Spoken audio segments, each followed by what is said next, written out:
안녕하세요. 피처링에서 백엔드 엔지니어로 근무하고 있는 문상권이라고 합니다. 오늘 이 시간에는 AWS 멀티 테넌트를 활용해서 글로벌 마케팅 데이터 SaaS를 구축한 사례에 대해서 소개드리겠습니다. 우선 피처링 기능에 대해서 잠깐 소개를 드리고요. 피처링에서 겪었던 비효율적인 엔터프라이즈 구조를 짚어보고 엔터프라이즈에서 요구했던 사항들은 어떤 것들이 있었는지 그리고 이러한 요구사항을 반영해서 새롭게 설계한 엔터프라이즈 구조가 어떤 모습인지 설명드리겠습니다. 이제 요즘 AI를 많이 쓰잖아요.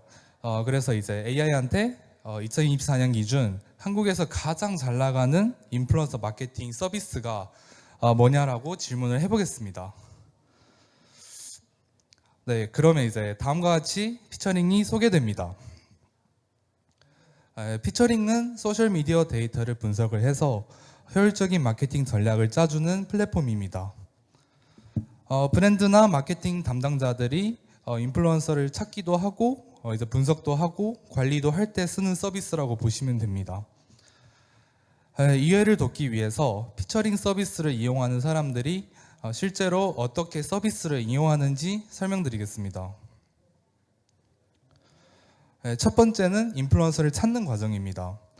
인플루언서 마케팅에서 플랫폼으로 직접 인플루언서를 찾는 건 이제 생각보다 쉽지가 않습니다. 예를 들어서 육아 관련 인플루언서 중 팔로워 2만에서 3만 명인 사람 10명을 찾으려고 합니다. 그러면 이제 플랫폼에서는 필터를 지원하지 않아서 이제 찾으려면 운이 좋으면 1시간, 나쁘면 이제 2시간 이상도 소요가 됩니다. 그런데 피처링에서는 이제 대량의 인플루언서 데이터를 수집을 하고 다양한 분석 지표와 필터를 제공하기 때문에 원하는 인플루언서를 훨씬 빠르게 찾을 수 있겠죠. 이렇게 인플루언서 풀을 확보했다면은 이제 검증을 해야 합니다. 인플루언서의 구독자는 이제 돈 주고 산 건 아닌지, 그리고 최근 영상 조회수는 또 어떤지, 어떤 카테고리의 콘텐츠를 주로 올리는지, 광고 콘텐츠 비율은 또 얼마나 되는지, 뭐 등등 이런 지표들을 이제 하나하나 확인을 해야 되는데 플랫폼에서 직접 체크하려면은 이제 시간이 너무 오래 걸립니다. 그런데 이제 피처링 리포트를 보면은 이런 지표들을 한눈에 볼 수 있습니다. 감으로 인플루언서를 선별하던 이제 마케터들도 이제는 데이터 기반으로 정확하게 검증할 수가 있습니다. 이제 이렇게 인플루언서가 엄선되었다면 이제 캠페인 제안을 해야 합니다. 피처링은 이 과정도 자동화를 시킵니다. 제안을 보내고 그리고 인플루언서가 답장을 하면은 플랫폼과 이제 채팅창이 자동으로 연동되어서 커뮤니케이션이 훨씬 편리해집니다. 게다가 이제 게시물 데이터도 자동으로 수집이 되니까 마케터들은 따로 정리할 필요 없이 성과 보고서까지 자동으로 받아볼 수 있습니다. 이렇게 세 가지 과정이 이제 인플루언서 마케팅을 진행할 때 한 사이클이라고 보시면 됩니다. 캠페인이 끝나면 이제 캠페인 데이터가 쌓이게 되는데요. 저희는 이제 LLM을 활용을 해서 이러한 캠페인 데이터를 분류를 하고 유의미한 상관관계를 찾아냅니다. 이렇게 확보한 인사이트를 바탕으로 예측 모델을 계속 개선하면서 인플루언서 데이터의 정확도를 점점 더 높여가게 됩니다.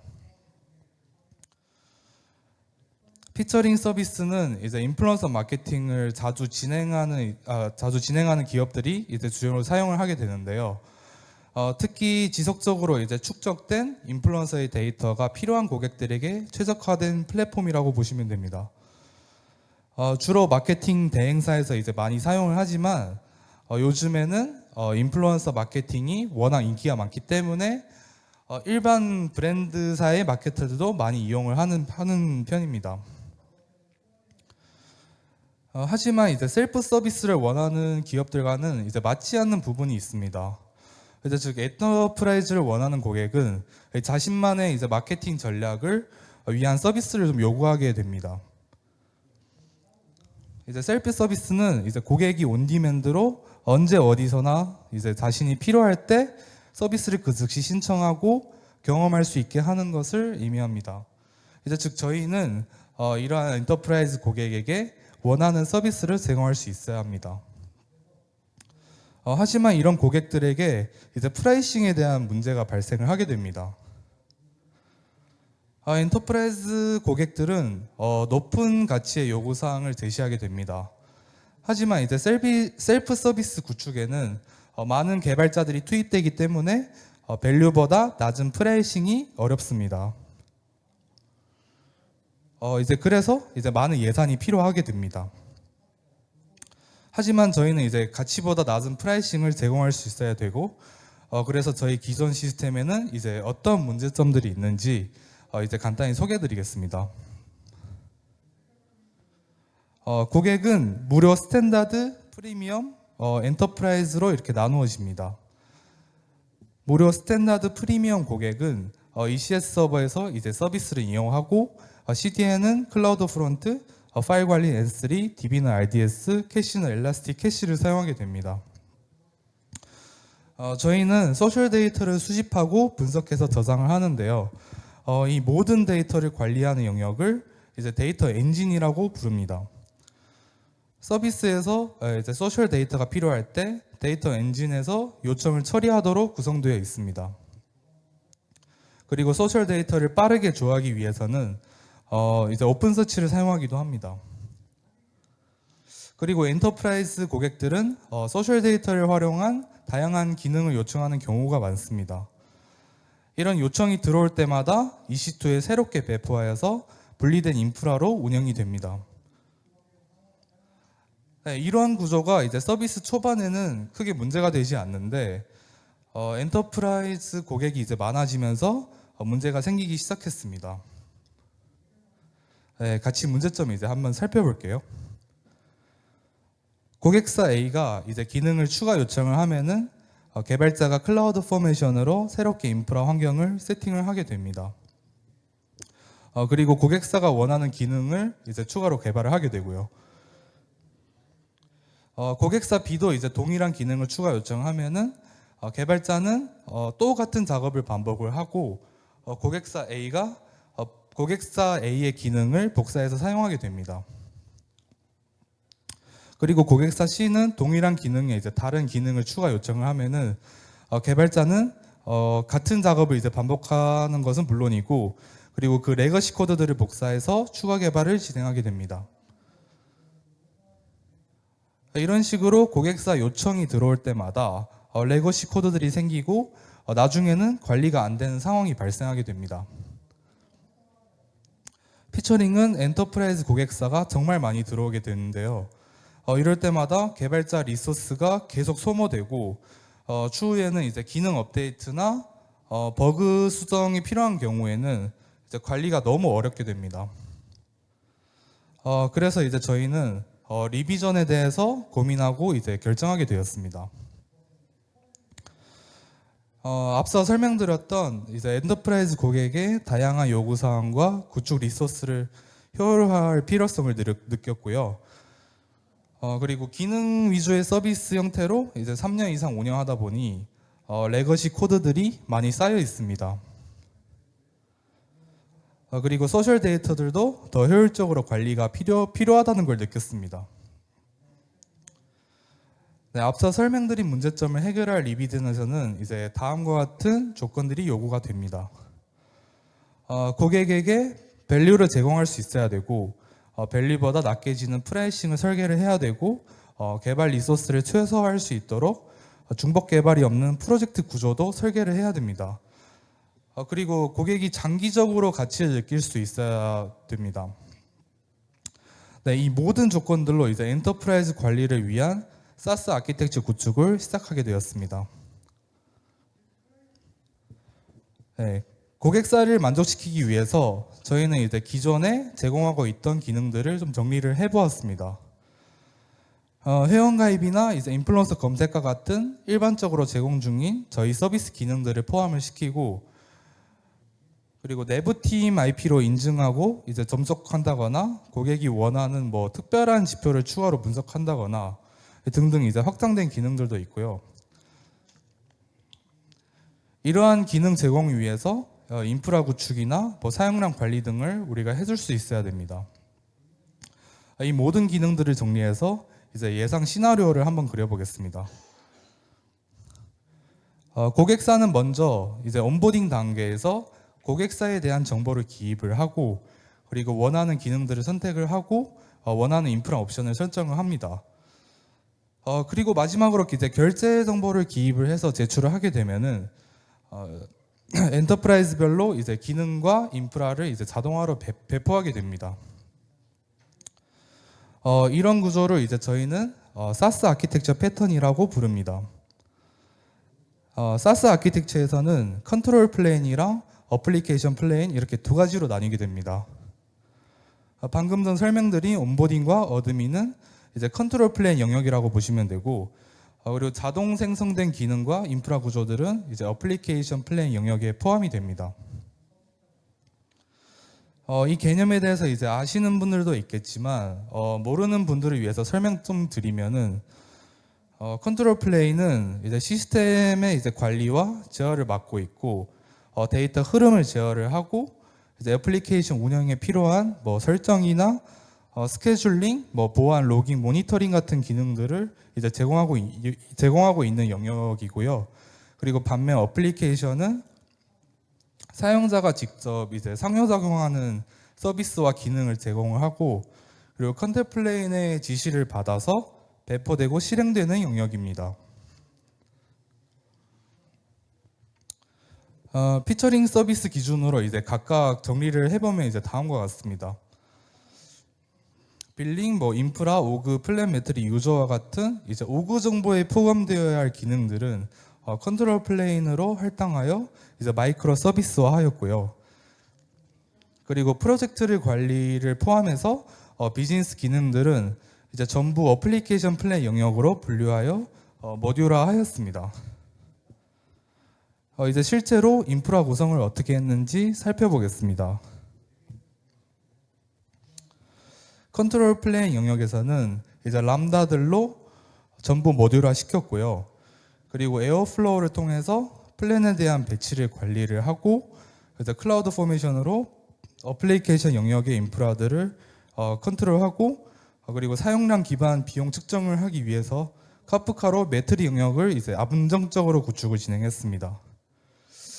그리고 AWS 자원에 대한 인증을 이제 쉽게 관리할 수 있도록 코그니토 기반으로 유저와 오그를 관리하고 있습니다. 인증 미들웨어 같은 경우는 이제 클라이언트나 어플리케이션 플레인 영역이나 뭐 데이터 엔진 등 이제 오그에 대한 데이터 접근이 필요한 경우에 이제 사용이 됩니다. 뭐 AWS의 모든 자원에 대한 인증은 이제 코그니토를 통해서 관리가 된다고 보시면 됩니다. 그리고 저희는 해외 고객을 고려해서 이제 멀티 리전을 지원을 하는데요. 예를 들어 이제 일본과 같은 국가의 사용자가 접속을 하면은 테넌트 정보에 이제 리전 정보를 매핑을 시키게 됩니다. 이를 바탕으로 이제 테넌트 라우팅을 통해서 리전에서 고객이 모든 데이터랑 뭐 인프라 관리를 이제 수행하게 됩니다. 이제 어플리케이션 영역에 대해서 살펴보겠습니다. 어플리케이션은 이제 크게 풀, 브릿지, 사일로 방식이 있습니다. 풀 방식은 이제 모든 테넌트가 하나의 DB 서버에서 이제 하나의 스키마로 관리되는 것을 의미를 합니다. 이런 방식은 이제 저희 무료 회원이나 뭐 스탠다드, 프리미엄 회원들한테 기본 기능이 제공되는 방식입니다. 그리고 이제 브릿지 방식은 하나의 DB 서버로 관리를 하지만 테넌트별로 이제 스키마를 구분해서 관리가 됩니다. 이런 방식은 주로 예산이 많지 않는 중소기업 엔터프라이즈한테 커스텀 기능을 구축할 때 사용되고 있습니다. 마지막으로 사일로 방식은 테넌트별로 모든 자원이 분리되어 관리하는 것을 의미를 하게 됩니다. 주로 이제 예산이 많고 보안을 중요시하는 큰 기업들을 위해서 제공이 됩니다.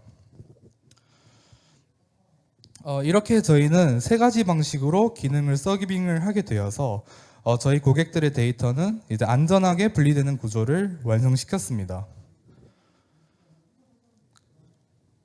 테넌트, 즉 엔터프라이즈별로 기능적인 데이터는 분리가 되어 있지만 이제 가령 인플루언서의 이름이나 뭐 팔로워 수 같은 데이터는 이제 어디서나 변하지 않아야 되기 때문에 소셜 미디어 데이터는 이제 한 곳에서 관리되어서 SSOT 원칙을 지키게 됩니다. 그래서 각 테넌트에서는 이제 데이터 엔진을 통해서 소셜 미디어를 한 곳에서 수집 요청하고 이제 조회를 할 수 있게 됩니다. 그리고 피처링에서는 데이터 비즈니스를 이제 하다 보니까 데이터 관리를 이제 제일 중요하게 생각하는데요. 이제 그 중심에 있는 데이터 엔진은 이제 기본적으로 소셜 데이터의 수집과 저장의 역할을 담당하고 있습니다. 분산 처리 시스템으로 이제 키네시스를 활용하고 있고요. 그리고 원형 데이터는 S3에 파티셔닝하여 이제 적재를 시키게 됩니다. 이 영역은 데이터 레이크라고 이해하시면 되고, 이제 분석이 필요한 경우 아테나를 활용해서 이제 다양한 분석 지표를 만들기도 합니다. 그리고 잘 가공된 소셜 데이터를 오로라 DB와 오픈서치에 적재시켜서 서비스에 이제 편하게 조회해서 사용하도록 구축되어 있습니다. 그리고 이제 고객마다 원하는 데이터가 달라서 이제 원하는 분석 요청에 따라 분석을 하고 이제 그 결과를 테넌트별로 저장을 시켜서 고객별로 맞춤형 데이터 마트를 제공하게 됩니다. 그래서 이제 각 고객의 전략에 따라 원하는 지표를 세팅할 수 있어서 이제 비즈니스의 강력한 무기로 사용할 수가 있습니다. 이제 이렇게 구축된 새로운 구조와 기존 구조의 차이점을 살펴보면 데이터 격리가 어려운 구조에서 테넌트별로 독립된 데이터 저장소를 이제 제공할 수 있게 되었고요. 그리고 새로운 엔터프라이즈 고객이 들어올 때마다 개별적으로 환경 세팅하고 이제 개발을 세팅해줬었는데 이제 재사용 가능한 공통 모듈화된 기능으로 이제 개발을 효율화시켜서 개발자들의 리소스를 줄여줄 수가 있습니다. 그리고 이제 단일 서비스로 운영하던 부분이 이제 컨트롤 플레인과 어플리케이션으로 이제 분리되어서 체계적으로 운영할 수 있는 구조로 변경되었고요.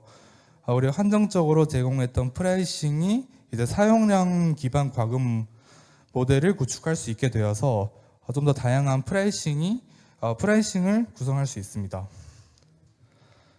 네. 이 시간이 이제 조금이라도 도움이 되셨기를 바라면서 발표 마치겠습니다. 감사합니다.